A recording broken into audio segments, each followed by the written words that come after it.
안녕하세요. 오늘은요, 우리가 어떻게 글을 읽게 되는지, 이 정말 신기하고도 중요한 여정에 대해서 한번 이야기 나눠볼까 해요. 아이가 막 글자를 더듬더듬 읽다가 어느새 두꺼운 책에 푹 빠져 있는 모습. 다들 보신 적 있죠? 대체 이 놀라운 변화가 어떻게 일어나는 걸까요? 오늘 그 비밀을 같이 한번 파헤쳐 보겠습니다. 자, 오늘 우리가 함께 떠날 여정의 지도인데요. 아주 어릴 때부터 시작해서 읽기의 기본 요소들을 쌓고 글자라는 암호를 풀고 나중에는 지식을 얻기 위해 읽고 마침내 평생의 독자가 되는 그 전체 과정을 쭉 따라가 볼 거예요. 자, 그럼 첫 번째 단계부터 시작해 볼까요? 보통 읽기 공부는 학교 들어가서 시작한다고 생각하기 쉽잖아요.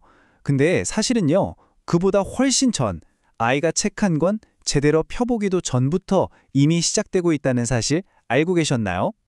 이걸 전문가들은 발샘적 문식성이라고 불러요.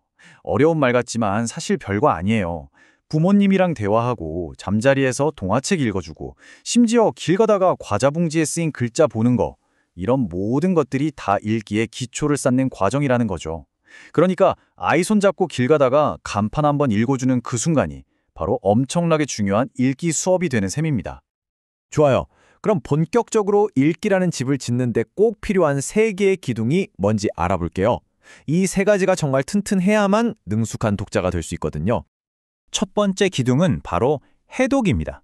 쉽게 말해서 페이지에 그려진 이 기호들을 보고 소리로 바꿔내는 능력이에요.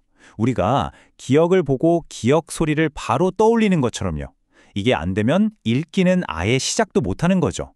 가장 기본 중에 기본. 두 번째 기둥은 독해입니다.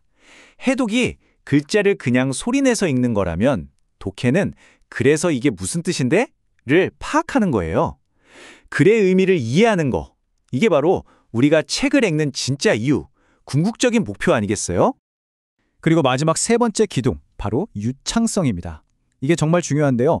해독이랑 독해를 이어주는 다리 같은 역할을 하거든요. 생각해보세요. 글을 버벅거리지 않고 물 흐르듯이 술술 읽게 되면 뇌가 글자 하나하나 해독하느라 애쓸 필요가 없잖아요. 그럼 그 남는 에너지로 글의 전체적인 의미를 파악하는데 더 집중할 수 있게 되는 거죠. 아이들이 좋아하는 책을 왜 자꾸 반복해서 읽는지 아세요? 그게 바로 이 유창성을 기르는 최고의 훈련이기 때문이에요. 자, 그럼 이제 아이들이 이 글자라는 복잡한 암호를 본격적으로 어떻게 풀어내는지 그 단계로 한번 들어가 보겠습니다. 이 과정이 생각보다 굉장히 체계적이랍니다. 지금 화면에 보이는 읽기 사다리 그림이 그 과정을 정말 잘 보여주는데요. 맞아요. 읽기 능력은 점프해서 한 번에 휙 올라갈 수 있는 게 아니에요. 마치 사다리처럼 아래 칸을 단단히 밟아야만 그 다음 칸으로 올라갈 수 있는 거죠. 이런 발달 과정을 설명하기 위해서 많은 학자들이 연구를 했는데요. 오늘은 그 중에서도 가장 유명한 두 분, 진시올과 정경원 교수의 모델을 한번 비교하면서 살펴볼게요. 자, 이 표를 좀 보실까요? 시월 모델은 나이를 기준으로, 전경원 모델은 학년의 기준으로 단계를 나눴는데 가만히 보면 핵심 내용은 똑같아요. 처음 1단계, 그러니까 초등학교 저학년 때는 글자랑 소리를 연결하는 해독에 집중하고요. 그리고 2단계로 넘어가면 이제 그 기술을 바탕으로 훨씬 더 빠르고 자연스럽게 읽는 유창성을 기르게 되는 거죠. 자, 이제 읽기 발달 과정에서 정말 중요한 전환점을 맞이하게 됩니다. 바로 읽는 법을 배우는 것에서 읽기를 통해 배우는 것으로 넘어가는 아주 위대한 순간이죠. 이때부터 읽기는 더 이상 그 자체가 목표가 아니게 돼요. 이제는 역사책을 읽어서 과거를 배우고 과학 기사를 보면서 세상을 이해하는 새로운 지식을 얻는 아주 강력한 도구가 되는 겁니다. 지금 보시는 이 표처럼 독자의 능력은 점점 더 복잡하고 정교한 단계로 쭉쭉 뻗어나가게 되죠. 능숙한 독자들은요, 그냥 글자만 읽지 않아요. 훨씬 더 높은 차원의 기술들을 사용하거든요. 예를 들면 전략적으로 읽고 비판적으로 뜯어보고 또 여러 정보를 하나로 합쳐서 보기도 하죠. 자, 지금부터 이 기술들을 하나씩 한번 살펴볼게요. 첫 번째는 전략적 독서입니다. 이게 뭐냐면요. 우리가 모든 글을 똑같은 방식으로 읽지 않는다는 거예요. 시험 공부할 때는 교과서에 밑줄 쫙쫙 그으면서 꼼꼼하게 읽잖아요. 근데 그냥 인터넷 뉴스 볼 때는 제목이랑 중요한 부분만 휙휙 훑어보죠. 이렇게 목적에 맞게 읽기 방법을 자유자재로 바꾸는 것, 이게 바로 전략적 독서입니다. 다음은 비판적 독서입니다. 이건 글에 쓰인 내용을 그냥 100%다 받아들이는 게 아니라 한 발짝 뒤로 물러서서 정말 그럴까? 하고 질문을 던지는 거예요. 예를 들어 어떤 광고글을 볼 때 이게 진짜 사실일까? 혹시 나한테 뭔가를 믿게 만들려는 숨은 의도가 있는 건 아닐까? 이렇게 글쓴이의 의도나 주장이 타당한지 따져보는 거죠. 굉장히 능동적인 읽기 방식입니다. 자, 이제 마지막 단계에 도착했습니다. 우리의 읽기 능력, 학교 졸업하면 끝나는 게 아니거든요. 평생에 걸쳐서 계속 발전하고 우리 삶을 풍요롭게 만들어줍니다.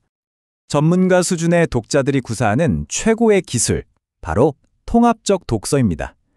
이건 뭐냐면요. 예를 들어 하나의 역사적 사건에 대해서 서로 다른 관점을 가진 여러 책이나 기사를 읽고 그 정보들을 머릿속에서 종합해서 자기만의 새로운 결론을 만들어내는 능력이에요. 요즘처럼 정보가 막 쏟아지는 시대에는 정말 필수적인 능력이겠죠?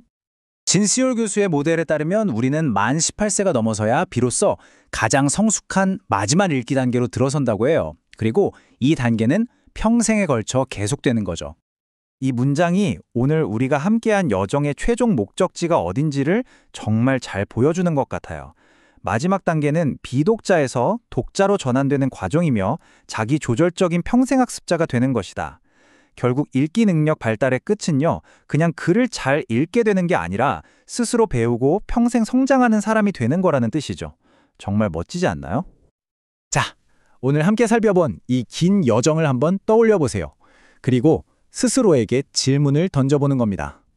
나는 부모로서 또는 선생님이나 선배로서 지금 어떤 단계에 있는 독자가 그 다음 사다리를 안전하게 그리고 힘차게 밟고 올라갈 수 있도록 돕고 있을까 하고 말이죠.